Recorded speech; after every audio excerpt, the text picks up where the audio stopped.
So let's do this. We can use the space on problem one to sort of write down the four steps because I left you lots of room. I originally had all four problems on one side, but I did it front and back so we could have a bunch of room. So let's use the space right here under problem one to take some extra notes so that we have the four-step process down. Uh, Anyone by chance remember? I, I wouldn't if I were you, but just now what I said the four steps are that I want us to use. Step one is called a declaration step. I call it declare your variable. Or in this case, I guess I should say declare your variables. Let's pluralize that because we're going to need more than one variable to solve this situation. And this will all make a ton of sense after we do one or two problems, I promise. Okay. So in step one, we're going to tell the reader of our problem what letters we're using and what they stand for. And that's, I say your variables because you can choose literally anything you want. You don't have to use X and Y. Like for us looking ahead, I might use like, bless you. Oh, that's such a good sneeze. You knocked your hat off. That was awesome. So I might use like, I know, I'm just for as in you. I'm gonna use like maybe N for New York style cheesecakes and S maybe for strawberry cheesecakes, but it's completely up to you. Okay. The key is you declare them, you tell people what they are, you tell people what they stand for, and now they're yours. They're your creations. Okay. In step two, we're going to use our variables to write a system.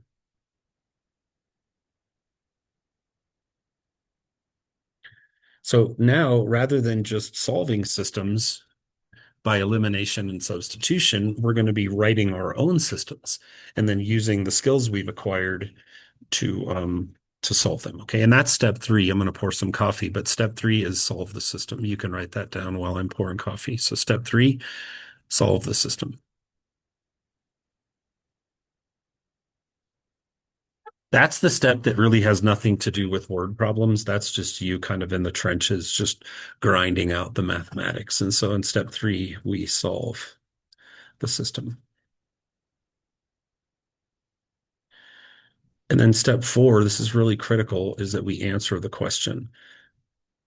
We're going to be doing algebra that no one asked us to do, except maybe our annoying teacher, but the algebra that we do is our business.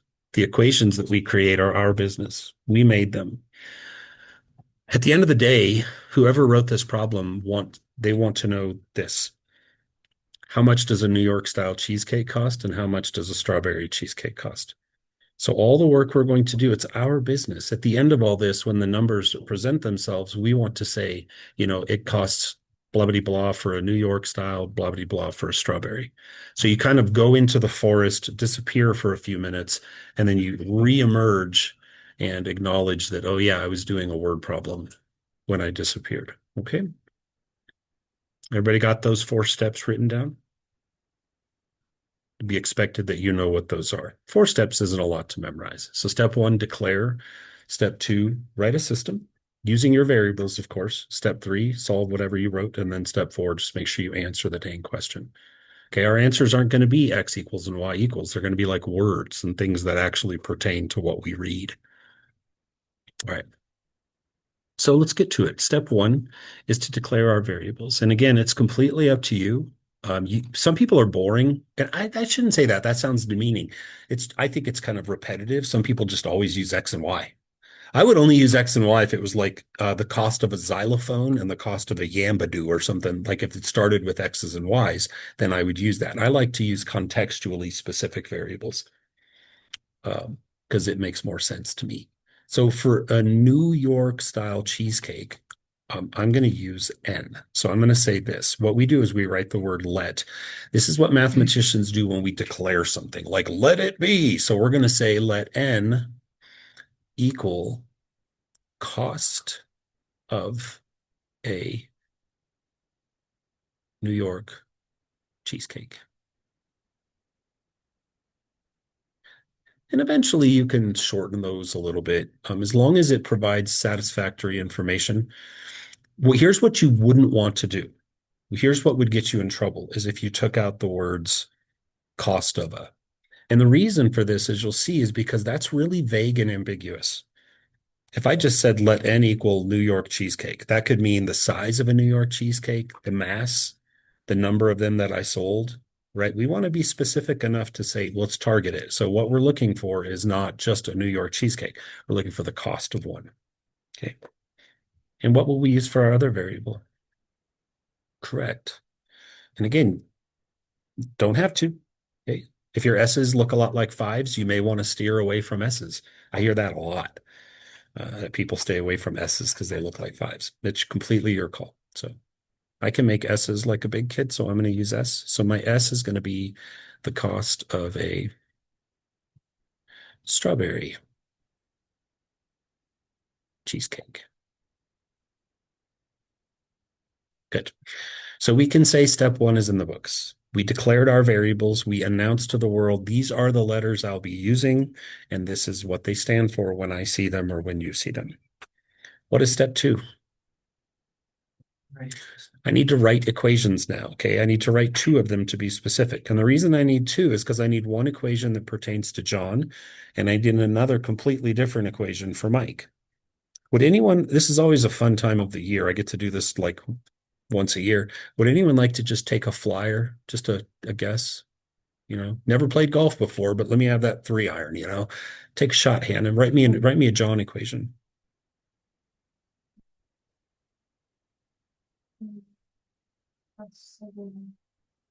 I love that answer so much. I am going to reverse it a little bit, but I absolutely love what you said. So Hannah says that John sold 6 New York style cheesecakes, and so I'm going to write 6N. And you want to think about that for a second and make sure that that makes sense to you. If N is the cost of one of those, then it makes perfect sense that John made $6N on just those cheesecakes, right? So if each one of those cost $5, 6 times 5, he made $30. But Hannah went next level and said we also have to add 7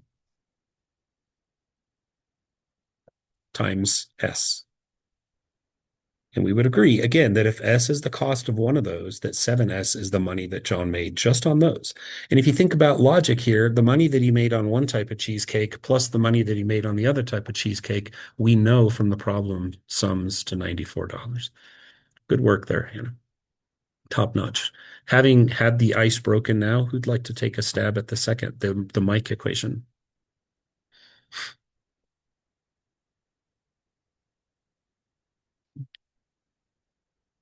How many New Yorks did? Go ahead, Natalia. Go ahead. The same equation, just switch it out for the numbers of Mike. The same equation. It'll look the same. It'll have the same structure, but we're going to have different numbers because Mike's situation is different from John's. He sold like a different number and made a different amount of money, right? yeah, so 6 and 7. We're on Mike now, so you don't want to look at John anymore. So we're done with John. I'll cross his stuff out. We don't want to look at that anymore. 8 Correct. Mike sold 7. 8 of those, 7 of those equals had a kid. There it is. So for the first time ever, we just wrote our own system of equations, okay? And now the reason we do the unit that we just did before we do this, obviously, is so that you're able to make good choices about what method to use. I will be frank with you, you're going to use elimination 95% of the time. Trying to do this one with substitution would really not be very fun. Trying to get any of those 4 variables by themselves, quite frankly, would suck because you're going to have a lot of fractions to deal with. So we're probably going to just embrace elimination from here on out. Step 2 is in the books. Step 1, we declared our variables to the world. Step 2, with some good help from you guys, we wrote a system. Step 3 is the do the math step. This is where we get in there and grind it out. So this is where we leave word problems now and just go in, get in our little tunnel, our little pod, and we ask ourselves, how can I solve this? We just do the multiplying negative. I would. Yes. In a case like this, I would multiply one of the equations by a negative because you know that with elimination, you want someone to cancel. And no one right now is going to cancel. If you add the n's together, you get 14 of those. If you add the s's, you get 14. That's no good. So like Rowdy said, we want to pick one. Which one do you guys want, top or bottom? Let's do the top one and let's multiply him by a negative. or call it a -1 if you prefer. Okay. So again, we're not talking about cheesecakes anymore. Now we're just going to do some grindy math. So what does my new top equation say?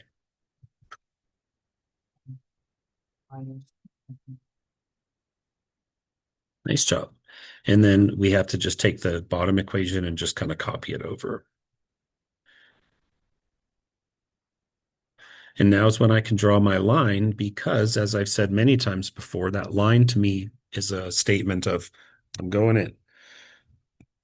So let's add our equations together because it's elimination. How many n's will we get in the first column? We'll get 2. How many s's will we get? None. That's the whole point right there. And then we'll copy down the equal sign. And then I need your help with math. What's -94 plus 102? 8. Positive 8. And let's divide both sides by 2. What is n? 4. So for the first time ever, we just solved a word problem. We're not quite done, but we now know something. We know that a New York style cheesecake costs $4. Okay. And that's going to be true for both guys. I mean, they're selling from the same fundraiser. So they both sell their New York style cheesecakes for $4. That's a pretty screaming deal on a New York style cheesecake, just FYI. $4. Okay. We're not going to write our answers as points like we have been with commas. We're going to use words. And so, but let's go ahead and finish. We also now need to figure out how much a strawberry one costs. And how are we going to do that? Plug it back in, and you can plug it into any equation you want. There are 3 options on the board. There's 4, but one is a repeat. So I personally think that most normal people would choose the one in the green box. It feels the least abrasive. It's got the smallest numbers, positive numbers. It looks nice. So I'm going to do that. If you want to go a different route, you're welcome to. But I'm going to go in there, and where it says n, I'm going to change it to the number 4. Just like we always do. If we know half, we just put it back in to find the other half, right? So what is that top equation going to say if I change n into 4? 6. Yeah, boy. There you go. And again, feel free to math as you go. When you put 4 in, you can just 6 times 4 while you're there. No need to write it out. And then how do we solve from here? Nice job, which gives us 7s equals, what's 94 minus 24? 7. And then divide both sides by 7. What's s? 7. And we now know the answer. This is where step 4 comes in. Step 3 is over. We're done mathing. Step 4 is just answer the question in the context of what no one gives a hooty-doo what n and s are. No one even knows what they are except us, like they're ours. So now we need to leave the forest, come back out, and answer the question. So we could say a New York costs $4, comma, and a strawberry costs $10, period. And because we wrote a complete sentence, we should capitalize the first letter and we should put a period at the end. Right? We should always want to write decent English, you know. Any questions about that? That's the 4-step process. Step 1, declare. Step 2, write a system. Step 3, math it out. Step 4, answer the question. Let's try problem 2. Okay, I'm gonna give you guys a moment since you have your own copy to read problem 2, and then I'll come back in about 30 seconds and you can tell me what variables you want to use, and then we'll head from there as a team.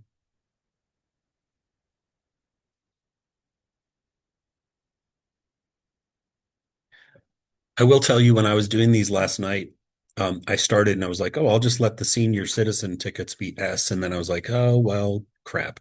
Because then the student tickets, so you will have to just get a little bit creative here.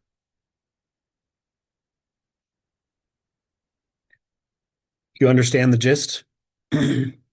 So one day they sold some tickets. Next day they sold some more tickets. And again, we're going to have an equation that represents each day of the ticket sales, day 1 and day 2. So, all right, let's get to it. What variables did somebody select? Yeah, that's actually what I wound up defaulting to also. Good job there. So we're going to let C equal And let's be specific. What is C? Thank you for saying that. It's the price or the cost of a senior citizen ticket.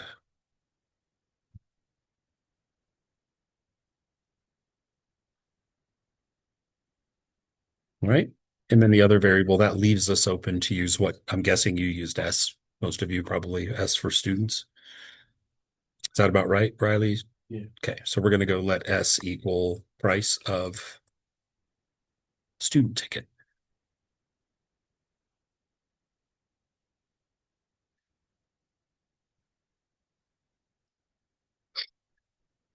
All right, declaration is done. On to step two. In step two, let's write us some equations so that we can flex our math skills and answer the question. Again, think about the impossibility of the situation if you sat here and just tried to guess. I mean, it's gnarly, unlikely to be able to guess what they are, right? Without math, without some help from algebra. So what's my first equation going to be? Let's do day one. Well, So 12 senior citizen tickets plus 8 student tickets equals what? I agree. They're infinitely, not infinitely, I mean, but like hundreds of thousands or tens of thousands of solutions to just that equation. Okay. But then the other one locks it in. And now when you bring a second line in, then they can only cross in one place. So that's why it's so important to have a second equation. What's our second equation going to say?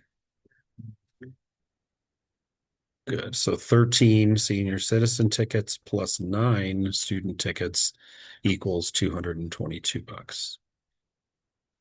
And there we have it. And again, you can see substitution is just, it'll pop up, man. You'll see it every once in a while where if you love substitution, where you'll go, yeah, I can do substitution, but dude, stay away from it for this. So these variables, I think I know which one I want to kill. How about you guys? Anyone have any thoughts on the matter? Alyssa? You can. I was wondering if anyone would spot that. So if you're interested, you can take the top equation and divide everything by 4, I believe. Is that right? So if you're down, we can do that. I didn't know. I wasn't going to say it if anyone didn't, but we can take this whole top one and divide it by 3. Just 4. I'm sorry, by 4. Thank you, Alyssa. By 4. And so when we divide everything by 4, I don't know why. It doesn't, that's weird. Would you like to?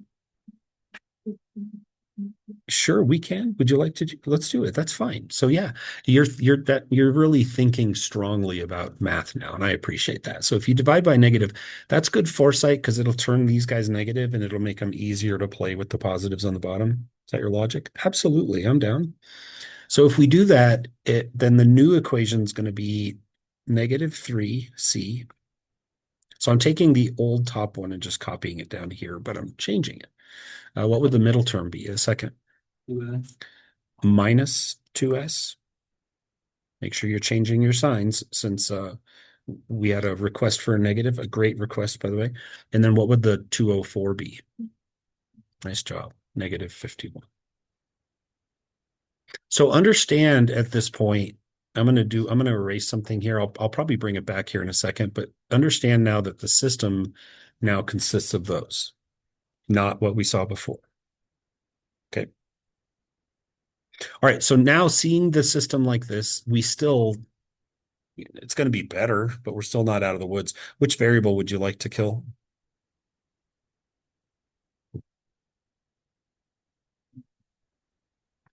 no, I would do the S's.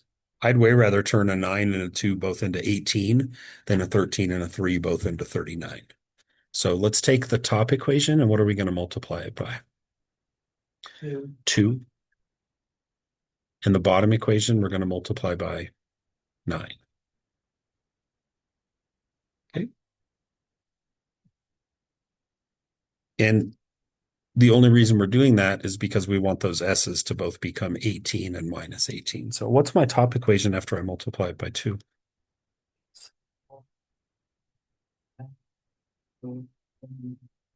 Nice. Big numbers don't mean anything is wrong. Okay, get used to it. You're going to see a lot of them. How about the bottom?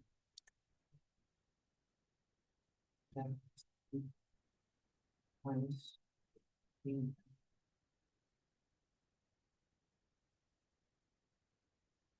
Negative something, right?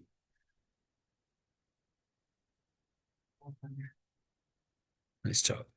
Okay. I already got the negative for you there, bro. Nice job. Good mental math. So we did it. We declared, we wrote a system, and now we're on the very tail end of mathing it. Okay, I think all the heavy lifting is done. And now the reward at the end of this is I can draw my line and I can say, let's do this. So when we add our equations together, how many C's do we get? We get -1 C, and then the S's cancel. And then the mathy side, what's 444 minus 459? 15, -15. Good job. And if negative C equals -15, what does C equal? So what did we just learn? We just learned that senior citizens have to pay $15 to get into the talent show. Is that a talent show? Yeah. Right. Sweet. And now we have to go solve for S. And anyone have a prep? I have a preference. Anyone have the one that had the 9 next to? You like this one? Yeah. Yeah. I like that one too. I'm not scared of negatives. We shouldn't be scared of negatives, right? So if we change the C in that equation into 15, so the green equation with the box around it is coming over here, okay? Follow along. If I change the C into 15, I'm going to multiply it by -3. What's -3 times 15? -45. Nice. And then we're just going to copy down the -2S. And then the math is math. Algebra is just, it never changes. We add 45 to both sides. So we keep the negative on the 2S. What's -51 plus 45? Certainly not. Yeah. Neither 6 or 7. Not -7. It would be negative, definitely 6. Yes. If you owe me $51 and you pay me back 45, you still owe me, but only 6. And then if we divide both sides by -2, what does S equal? 3. Step 3, done. Now it's time to just answer the question. Again, just use it real quick. It takes about 30 seconds. Just write a complete sentence. We could say, boy, they're really ripping off the senior citizens here, by the way. The full disclosure, the computer writes these, and sometimes I don't really fundamentally agree with the shakedown, but I don't think the computer pays much mind. I think it's just an algorithm and it just does it. So I think the senior citizens should be probably not getting price gouged. It's like, hey, thanks for being a senior citizen. Here's an exorbitant price to come see the school talent show. Thanks a lot, kids. So we're going to say a student ticket costs what? $3. And then it's just a good place for a comma. I've run this by English teachers and they all agree this is a good time for one of these. I don't know if it's called like a compound sentence or something, but a student ticket costs $3, comma, and let's do this, and a geezer ticket costs what? 15 bones. Okay, that's the 4-step process. Declare, write, solve, answer. Boom, boom, boom, boom. Still good? Let us go to question 3. Again, take a moment, read it, and decide relatively quickly what you want to use as your variables. Won't take you long.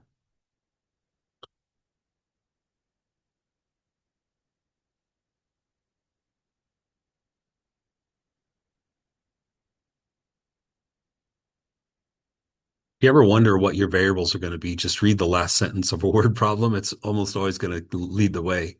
What am I looking for? That's usually going to guide you. So what are our variables? I like B and V. And again, you have to be careful because if your B's look like sixes, like mine sometimes do, just be careful, be mindful, but also just don't be a dum-dum. Like know the difference between when does it make sense that I'm putting a B and when am I putting a six. So if I say let B equal, what does B equal? I couldn't have said it better myself. Number of students. And I am going to change a little bit in a single bus. Okay. So B is going to represent how many students one bus can hold. And what's my other variable? V makes sense. And that's same thing, number of students in a van. All right. All right, good. That step's pretty annoying, but it's just not something that's ever going to go away. So just kind of get used to it, suck it up, you know. All right, so we're done with that, and now we need to write some equations. Give me an equation for high school A. I was going to change this to Burns and Pine Bluffs, but I wasn't really feeling it. So give me the high school A equation. 11B plus 15 equals 368. Super awesome. Great job there, dude. And then I need an equation for high school B. All B plus. Perfect again. I'd used equations once when I was in my 20s and I was working at the Hitching Post. There used to be a hotel in Cheyenne, and a buddy of mine and we were setting up for an event. We were like event preppers. We would move tables and tablecloths and get things ready. And I wrote a system of equations to tell me how many tables we needed that seated 6 people and how many we needed that seated 8. It was a pretty good use of algebra. It was kind of fun. Yeah, systems are super useful. All right, so here we go. Step 1, done. Step 2, done. Time for step 3. There's a very clear course here. And what is it? Yeah, and that's honestly, and I know that someone else might say something else and they would be just as correct. To divide the bottom equation by -2 would be pretty dope also. But I think most of us are more comfy with the multiplying. So let's just take the top one and multiply by -2. Good job, Hunter. And since I'm only changing one of the equations, I'm just going to take the lazy route and I'm going to move it down just below the other one. It's a little shortcut here. If I change them both, I never do this. But if I'm just changing one, it's like, no harm. So this new equation is going to be -22V's minus 12B's equals negative, what is that, 736? And now I can draw my line. And see, I'm not using this equation anymore. I modified that one. This is my new system here. All right, let's add. How many V's do we get? We get -10V's when we add these together. How many B's do we get? Gone. And what is 636 minus 736? -100. What's V?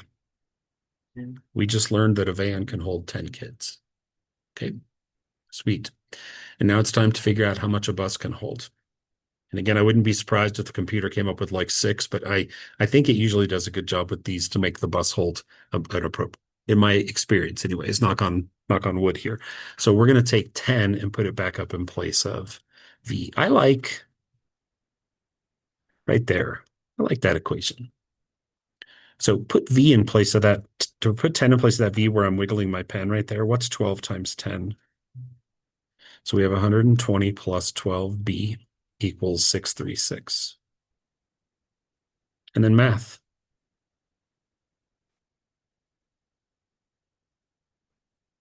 What's the next line going to say?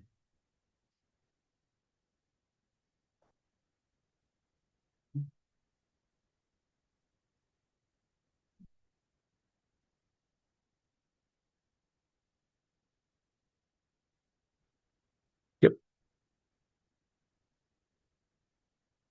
And I don't actually know what the answer to this is. Thankfully I see Rowdy over here grabbing his electronic calculating device. What is 516 divided by 12? 43. Nice. So we just figured out the answer to the question. And again, we just write a complete sentence. We say a van can hold 10 students, comma, and a bus can hold 43 students. If you want to put an exclamation point after it just to drive the point home, feel free. If you want to add a little happy face just to say, I'm awesome, feel free. Okay. Because we have limited time, let's real quick try to knock out steps 1 and 2 on problem 4. So don't pack up yet. Give me just please another moment of your time and I'll get us out of here on time. Quickly read problem 4. We'll finish this tomorrow. What are good variables for us to use? Say again. Oh yeah, never use I as a variable because it's a number. I meant to say that today. I stands for the square root of -1, which you'll see eventually. So always avoid I. So I'm going to do let G equal the cost of 1 square meter of grass sod. And I went down the line to V. Again, never use I as a variable, okay? It's a number. It would be like using pi as a variable, okay? I has a very special place in mathematics. So I used V because it's the second letter in the word ivy. So V is going to equal the cost of 1 pot of ivy. Got it? So that I don't make you late, let's wrap it up here. We got 45 seconds. We'll pick this problem up. I won't even give you your next assignment. We'll pick this up right at the start of class. We'll have about 5 minutes of finish up, and then I'll give you the assignment tomorrow. If you know you're not going to be here tomorrow for whatever, make sure you come see me.